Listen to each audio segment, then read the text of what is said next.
વર્ષોથી લાઇટો થાય છે ને એનું એપિક પોઈન્ટ મારા પાછળ છે. અહીંયા માલધારીઓ બેસે છે આવડા બધા, છતાં જે છે આમાંથી કોઈ એક લાકડું ઉપાડતો નથી કે પણ નથી કાંઈ કરતા. એનું કારણ બીજું કાંઈ નથી, પણ ક્યાંક ને ક્યાંક એ લોકોને પણ આ શ્રાપ વિશે ખબર છે, જેના કારણે જો આજની તારીખમાં ઢગલા જુઓ તમે કેટલા પડેલા છે. એક અહીંયા જે માન્યતા છે આ કુવા વિશે, એવું કહેવામાં આવે છે કે અહીં રામ રામ બધા મિત્રોને સ્વાગત કરું છું કચ્છી ટ્રાવેલર એક નવા વિડીયો સાથે. અત્યારે આપણે આવ્યા છીએ ભુજના ખેંગા પર અને ધરમપર વચ્ચે એક જગ્યા આવેલી છે, ત્યાં શ્રવણ કાવડિયા મંદિર, અને આ જગ્યા રણની કાંધી આવેલી છે. આ જગ્યા બહુ જ પવિત્ર છે. સાથે સાથે અહીં એક કુંડ આવેલો છે જેના વિશે બહુ જ એક રોચક લોકકથા ને માન્યતા છે. તો પહેલા મંદિરના પૂજારીને મળશું, એના ઇતિહાસ વિશે થોડું જાણશું, તેના પછી તમને બતાવું આ જગ્યાને એના પાછળનું ઇતિહાસ થોડોક જાણશું, એક કૂવો છે એની ઘટના વિશે જાણશું. ચાલો શરૂ કરીએ આજનું વિડીયો.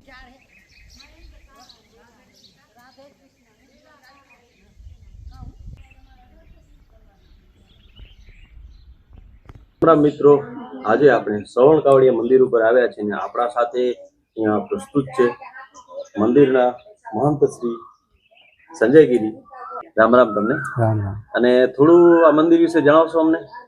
આજે શ્રવણનું મંદિર છે એ રામાવતારથી પહેલાંનું. અચ્છા. અને 16 લાખ વર્ષ થાય છે. હા. અહીંયાથી 900 કોટેશ્વર શ્રવણ ગયા હતા અને છેલ્લો તીર્થ હતો એનો શ્રવણનો. પછી તીર્થ કરીને પાછા જતા હતા એટલે એને માતા પિતાને તરસ લાગી દશરથરાજાના બગીચામાં, એટલે એ પાણી ભરવા જાય છે. પાણી ભરવા જાય એટલે પછી શ્રવણને તીર લાગ્યો તળાવે, અને પછી માતા પિતાને ખબર પડી કે હવે શ્રવણનું મૃત્યુ થઈ ગયું. પછી એને શ્રાપ આપ્યો દશરથ રાજાને કે તારા જે આંબાના ઝાડ છે ચેર થશે, અને જ્યાં મોતીસર જ્યાં મોતી પાકે અહીંયા મીઠો પાકશે, એવો શ્રાપ દીધો. પછી એને કીધું કે તારા 4 દીકરા થશે. પણ જેમ અમે પુત્ર યોગી દશરથ રાજા મરીએ છીએ પુત્રને વિયોગમાં, એમ દશરથ રાજા તારો પણ અંત થશે. એટલું બોલીને પછી શ્રવણના માતા પિતા પણ તરસ્યા પ્રાણ મૂક્યા, અને ત્રણેયની સમાધિ શ્રવણની માતા પિતાની મંદિર અંદર છે. અને જે તમે બગીચાની વાત કરી ઝુંબાની, એ આ બાજુ છે? હા, એ બાજુ. અચ્છા. ત્યાં મને યાદ છે હમણાં સુધી કે આંબાના મોટા મોટા ઝાડ થતા, એમાં કેરી લાગતી પણ ક્યારે પાકતી નહીં. અત્યારે ત્યાં મસ્ત લાકડા જ પડેલા છે થોડાક આગળ જવું તો. અને લાકડા વિશે પણ એક એવી દંતકથા છે કે જે લાકડા લઈને સળગાવા જતું ઘર સળગી જતું. એ શ્રાપિક ઝાડ છે. તો મિત્રો, જેમ કે સંજયગીરીએ વાત કરી શ્રવણના માતા પિતા અને દશરથ સાથે, એટલે કે આ રામાયણની કથા છે જેની સાથે આ જગ્યા જોડાયેલી છે, અને આ જગ્યા વિશે એમ કહેવાય કે એ કથા જોડાયેલી છે. સાથે સાથે હવે આ જોઈ લો તમે, જે કૂવા વિશે વાત કરી સંજયગીરી, એ આ કૂવો છે. મારા સામે છે એ મંદિર શ્રવણનું, અને બિલકુલ બાજુમાં કૂવો છે. આ પહેલા જે છે કૂવો આખો કવર નહોતું, હમણાં હાલ ફિલહાલ આખો કૂવો કવર કરી નાખ્યું છે સેફટી માટે. પણ આ જોઈ લો, આજની તારીખમાં અહીંયા પાણી છે, અને સાથે સાથે અહીં નાવણી પણ બનાવવામાં આવી છે. હવે જે માન્યતા છે આ કૂવા વિશે, એવું કહેવામાં આવે છે કે અહીં આ કૂવાના પાણીમાં નહાવાથી તમારા ચામડીના બધા જ રોગ દૂર થાય છે. અને તમને બતાવી દઉં કેટલા બધા લોકો આ જે માન્યતા છે એના ઉપર શ્રદ્ધા ધરાવે છે. લોકો દૂર દૂરથી અહીં આવે છે. એનું પ્રમાણ છે આ જે નાવણી છે એની પાછળ પડેલા આ રંગબેરંગી કપડાં. જોઈ લો તમે, આ કપડાનો ઢગલો એ કચરો નથી, પણ લોકોની આસ્થા અને શ્રદ્ધાનું પ્રતીક છે. અહીંયા પણ છે અને ત્યાં પણ તમે જોઈ શકો છો કપડાં પડેલા છે. તો વર્ષોથી લોકો અહીં આવે છે, અને એવું કહેવામાં આવે છે કે માનતા માનીને 3 વખત તમે નાહી અને પોતાના જૂના જે કપડાં હોય પહેરેલા એને અહીં ફેંકી જવાના. એનાથી શું છે, આપણું શરીરનું જે છે ચામડીનો રોગ કહેવાય, જેને કોઈ પણ ચામડીને લગતી તકલીફો દૂર થાય છે. આજની તારીખમાં લોકો આ આસ્થા પ્રત્યે ગહેરી મતલબ કહેવાય કે શ્રદ્ધા ધરાવે છે, અને જે માન્યતા પૂરી કરવા માટે આવે છે તેના પરિણામ સ્વરૂપે એને ચામડીના રોગોમાંથી રાહત મળે છે, અને દાદાને માને પણ છે. કપડાનો ઢગલો જોઈને તમને અંદાજો આવી જશે. અને આ બાજુ જે કૂવો બનેલો છે જ્યાં નાય છે લોકો, અને સાથે સાથે અહીંથી થોડે દૂર આ બાજુ એક નાનો એવો બગીચો આવેલો છે, અને શ્રાપિત છે એ બગીચો એમ. તો હું તમને થોડી વારમાં લઈ જાઉં તે બગીચા પાસે, અને તમને જણાવું કે એ બગીચાનું શ્રાપ શું છે, એના પાછળનો શ્રાપ શું છે. ચાલો આપણે બગીચે જઈએ ને. ત્યાં હવે તો માત્ર કહેવાય કે ઠૂંઠા લાકડાને બધ્યા છે, પણ તમને એ આખો જગ્યા જે બતાવવાનો જે ઉદ્દેશ્ય મારો પૂરો થાય તેના માટે હું અહીંથી એક રસ્તો જાય છે ત્યાં તમને લઈ જાઉં. હું હવે થોડો ડ્રાઈવ કરીને અંદર આવી ગયો છું અને તમને આ બતાવવા માટે આ સીન જે છે આ ઝુંબો એટલે કે આ બગીચો હતો ઘણા સમય પહેલાં. મને યાદ છે જ્યારે હું નાનો હતો ને ત્યારે મારા માતા પિતા સાથે અહીં આવતો દર્શન કરવા માટે, ત્યારે મેં અહીં મારા નજરે આંબાના મોટા મોટા ઝાડ જોયેલા હતા, તેમાં કેરી જોયેલી હતી. હવે શ્રાપ મુજબ ત્યાં છે ને આંબાની મતલબ ખાલી કેરી થતી પણ એ કાચી કાચી ખરી જતી, તે ક્યારે પાકતી જ નહોતી. અને આ જે છે આ જગ્યાની દુર્દશા તમે જોઈ શકો છો. માત્ર આ સૂખા ઠૂંઠા ને લાકડા વચેલા છે. આ લાકડા જે છે એ આખા સડી ગયા છે, પણ આ શ્રાપના કારણે આજની તારીખમાં કોઈ અહીંથી એક નાનો એવો કાઠી કે નાનો લાકડો પણ લઈ નથી જઈ શકતો. જો નકા આ ખરેખર બર્તણ કરવામાં કેવા હાલે તમે જોઈ શકો છો, એકદમ સૂખા છે.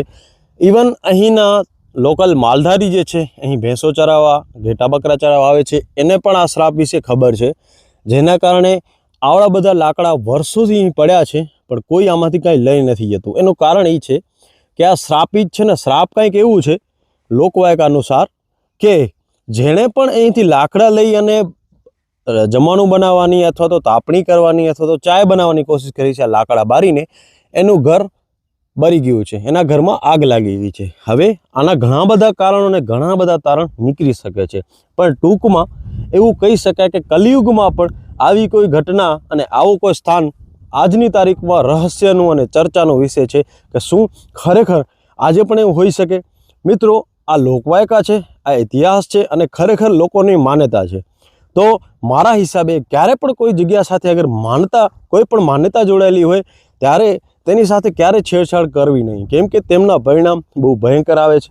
આજે ઘણા બધા લોકો એમ કહી શકે કે જેનજી હોઈ શકે કે કોઈ વધારે પડતા જે એજ્યુકેટેડ લોકો છે એને કદાચ આ વાત ઉપર વિશ્વાસ નહીં આવે. જેમ કે મેં ઘણો સમય પહેલાં એક વિડીયો નાખેલો હતો કચ્છમાં થતી રહસ્યમય લાઇટો વિશે. એમાં લોકોએ ઘણા બધા તારણ મને આપ્યા કે આ હોઈ શકે, આ હોઈ શકે, ગેસ હોઈ શકે. પછી આમાં તમે ચર્ચા કરવા જાઓ તો તમારા પાસે વરસ પણ ઓછું પડે છે. ઘણા બધા તારણો છે, વૈજ્ઞાનિક કારણો છે, પણ ડિટેલ આપણે જતા નથી. ટૂંકમાં જે માન્યતાઓ છે, જે લોકવાયકાઓ છે, એને આપણે માનવી પડે, એને સન્માન દેવો પડે. એના માટે થઈને, કેમ કે તમે કોઈ વસ્તુને એક્સપ્લેન કરી નથી શકતા, તમે જાણતા નથી, તો કોઈ પણ વસ્તુ વિરોધમાં તર્ક દેવું એ પણ યોગ્ય નથી. તો એના માટે થઈને હું આજની તારીખમાં આ માન્યતા, આ શ્રાપને માનું છું કે અહીં જે તમે જોઈ શકો છો ઠૂંઠા પડેલા છે, એનું કારણ છે કે આટલા વર્ષોથી હું જોઈ રહ્યો છું આ સૂખા લાકડા. જેમ કે મારે ચારેક વાર તમે જોઈ શકો છો નીલા નીલા બાવળ છે, બરોબર છે. હવે સૂખા લાકડા તો છોડો, પણ તમને આ બાવર પણ કાપેલા ક્યાંય દેખાશે નહીં છે.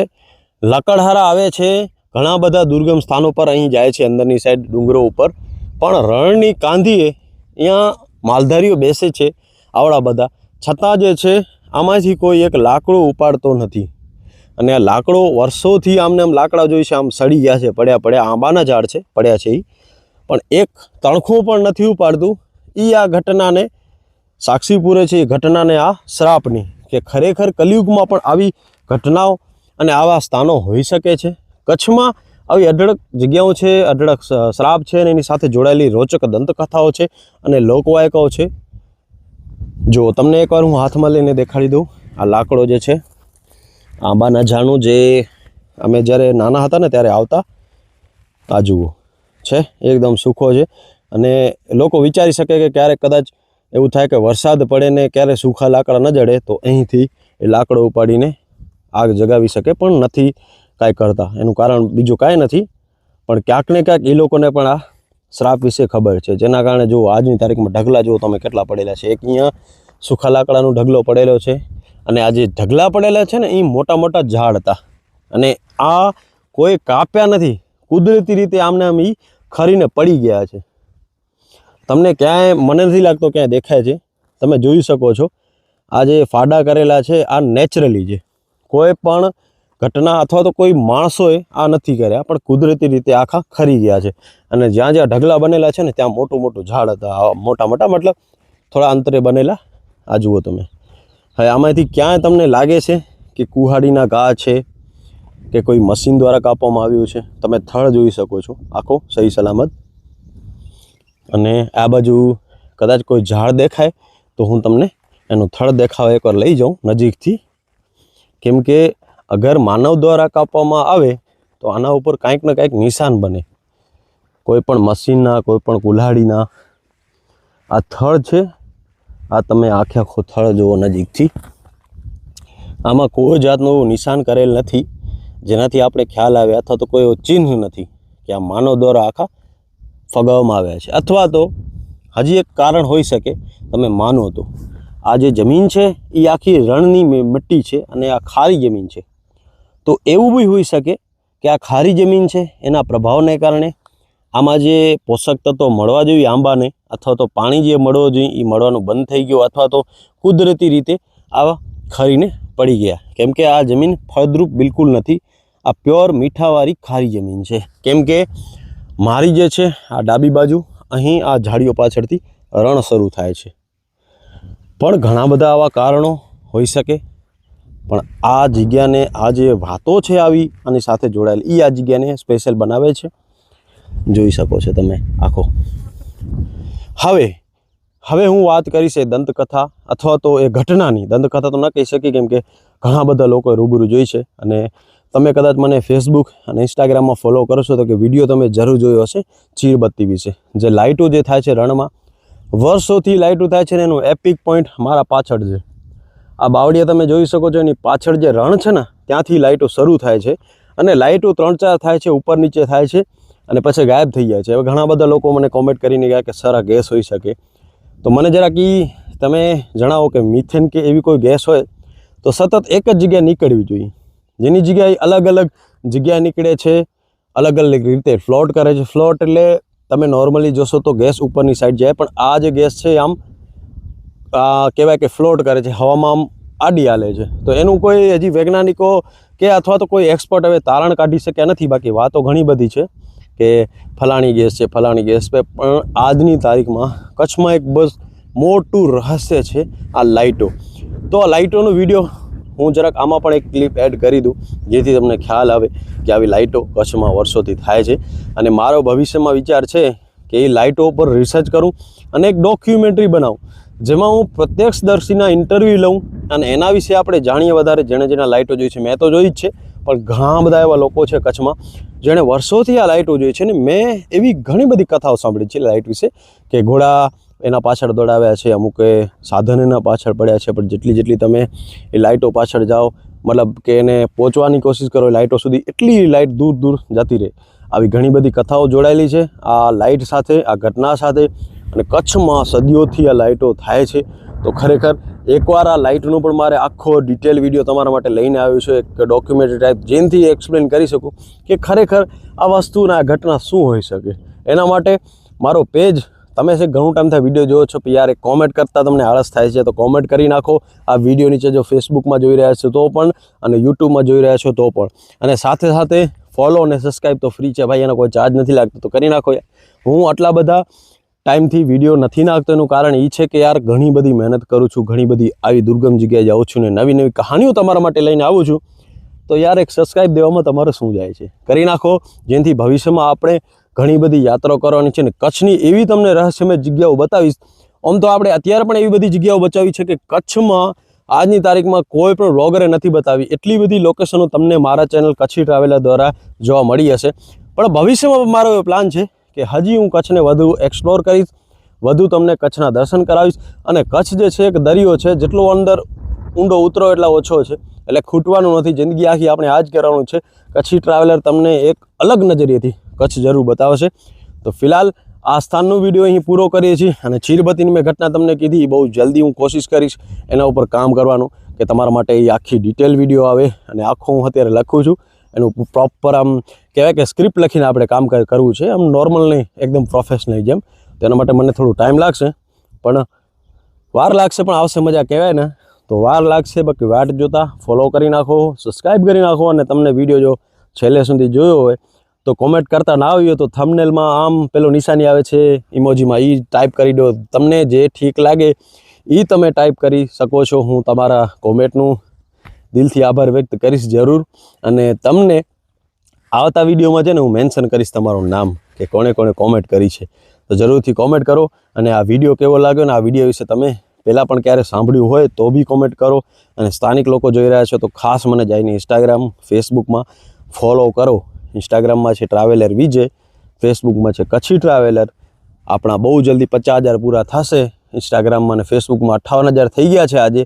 તો દિલથી આભાર તમારો સપોર્ટ અને આટલો પ્રેમ છે એના બદલ. તો અહીંથી વિડીયો રાખશું વિરામ અને આગળ મળશું એક નવા વિડીયો, નવી જગ્યા અને નવી રહસ્યમય ઘટના અને એની પાછળની આખી કહાની વિશે આપણે વાત કરશું. ચલો, કચ્છી ટ્રાવેલર નીકળે છે.